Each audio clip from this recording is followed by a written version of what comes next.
വന്നിരുന്ന് ഒരു വേദിയിൽ ഒരു ബെഞ്ചിൽ ഒരു ക്ലാസ്സിലിരുന്ന് എല്ലാ വിഭാഗത്തിൽപ്പെട്ട കുട്ടികളും പഠിക്കുക എന്ന് പറയുന്നത് ഒരു പ്രത്യേക അനുഭവമാണ്. അങ്ങനെയുള്ള അനുഭവത്തിലൂടെ കടന്നു പോയത് കൊണ്ടാണ് ഇതുപോലെ ഒരുപാട് ആളുകൾ പറയാനുള്ളത്. കാരണം നമുക്ക് കിട്ടിയ അനുഭവങ്ങളൊന്നും നമ്മുടെ മക്കൾക്ക് കിട്ടാതായി പോകരുത്. അതിലേറ്റവും നല്ല അനുഭവങ്ങളായിരിക്കും ഇതുപോലുള്ള വിദ്യാലയങ്ങളിൽ പഠിക്കുന്നത് എന്ന് കൂടി ഞാൻ സൂചിപ്പിക്കുകയാണ്. അതോടൊപ്പം എൻ്റെ മക്കളോട് പറയാനുള്ളത്, നമ്മുടെ ഏറ്റവും നല്ല വിദ്യാഭ്യാസം നടക്കുന്നത് സാധാരണ വ്യത്യസ്തമായിട്ടുള്ള ഒരു ചടങ്ങാണ്. നമ്മുടെ വിദ്യാർത്ഥിനികൾ ഇന്ന് ഏറ്റവും കൂടുതൽ അഭിമുഖീകരിക്കുന്ന വലിയൊരു പ്രശ്നമാണ് സോഷ്യൽ മീഡിയയുടെ ഉപയോഗത്തിൻ്റെ അതിപ്രസരം.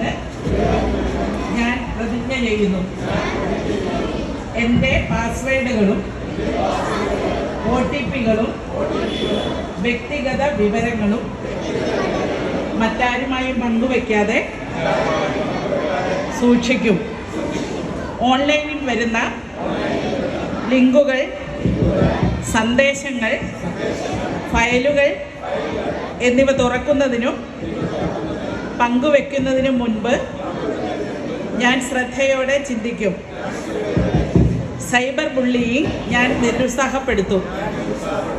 സോഷ്യൽ മീഡിയയിലും ഓൺലൈനിലും മറ്റുള്ളവരെ ഞാൻ മാനിക്കുകയും സൈബർ നിയമങ്ങൾ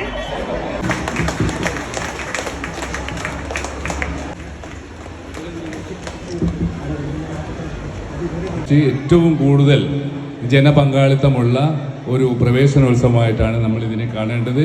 കാരണം അപ്പക്കോത്ത് സ്കൂളിൻ്റെ പഴയ പ്രതാപം തിരിച്ചു വരികയാണ് എന്നാണ് നമ്മൾ മനസ്സിലാക്കേണ്ടത്. ഇപ്രാവശ്യം ഏകദേശം 400ഓളം വിദ്യാർത്ഥികൾ പുതിയതായിട്ട് അഡ്മിഷൻ എടുത്ത് ഇവിടെ എത്തിയിട്ടുണ്ട്. ആ സ്കൂളിലെ ഈ ഏറ്റവും മികവ് അത് തന്നെയാണ്. മികവിൻ്റെ വിദ്യാലയമെന്ന് നമ്മൾ പലപ്പോഴായിട്ട് ഈ സ്കൂളിനെ പറ്റി പറയാറുണ്ട്. ഇവിടുത്തെ അധ്യാപകരുടെ ഒരു വലിയ അബ്ബാസ് കടയ്ക്കൽ, നമ്മുടെ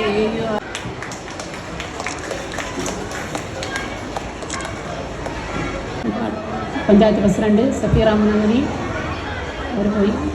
പൊതുവിദ്യാലയത്തെ നാം നെഞ്ചേറ്റ് നടക്കേണ്ടതുണ്ട്. കാരണം അവിടെയാണ് പാവപ്പെട്ടവരും പണക്കാരും മറ്റ് എല്ലാ മതവിഭാഗങ്ങളും ഒരുമിച്ചിരുന്ന് ഈ നാടിൻ്റെ ഒരു കൂട്ടായ്മ ആയി മാറുന്ന വിദ്യാലയമാണ് പൊതുവിദ്യാലയം. ആ പൊതുവിദ്യാലയത്തെ എന്തുകൊണ്ടും നാം നെഞ്ചേറ്റേണ്ടതുണ്ട്. അതിന് നമുക്കേവർക്കും കഴിയട്ടെ. ഈ പരിപാടിക്ക് എല്ലാവിധ ആശംസകളും നേരുന്നു. വാട്സപ്പ് ഗ്രൂപ്പിൻ്റെ പ്രതിനിധിയായിട്ടാണ് ഞാനിവിടെ വന്നു നിൽക്കുന്നത്. ഈ സ്കൂളിൻ്റെ പ്രവർത്തനങ്ങളിൽ അപ്പം എനിക്ക് എൻ്റെ മുന്നിലിരിക്കുന്ന രക്ഷിതാക്കളോട് പറയാൻ ഒരു കാര്യമേ ഉള്ളൂ. നിങ്ങൾ അഭിമാനപൂർവ്വം ഈ സ്കൂളിലേക്ക് നിങ്ങളുടെ മക്കളെ ചേർക്കും. ഒരു തരത്തിലും നിങ്ങൾക്കും ഖേദിക്കേണ്ടി വരില്ല. മാത്രമല്ല, നിങ്ങളുടെ കൂടെ ഒരു പങ്കാളിത്തമുണ്ടെങ്കിൽ ഈ വിദ്യാലയം ഇനിയും ഉയർച്ചയുടെ പടവുകൾ കയറുമെന്നുള്ളതിൽ യാതൊരു സംശയമില്ല. കഴിഞ്ഞ 2 മാസം ഞാൻ നാദാപുര ചേർന്നുള്ള നിലക്ക് പ്രൈവറ്റ് സ്കൂളുകളിൽ മാത്രമാണ് മുമ്പ് കാലത്ത് ഒരു 5-10 വർഷം മുമ്പ് ഇതുപോലെ തള്ളിക്കയറ്റം സ്കൂളുകൾ. ഞാനൊക്കെ എൻ്റെ വാപ്പയുടെ കയ്യും പിടിച്ച് ഒരു കാലത്ത് ഈ സ്കൂളിൽ വന്നിട്ടുണ്ടല്ലോ. അപ്പോൾ അതുപോലെ തന്നെ എല്ലാ ആളുകൾ, പക്ഷേ അന്ന്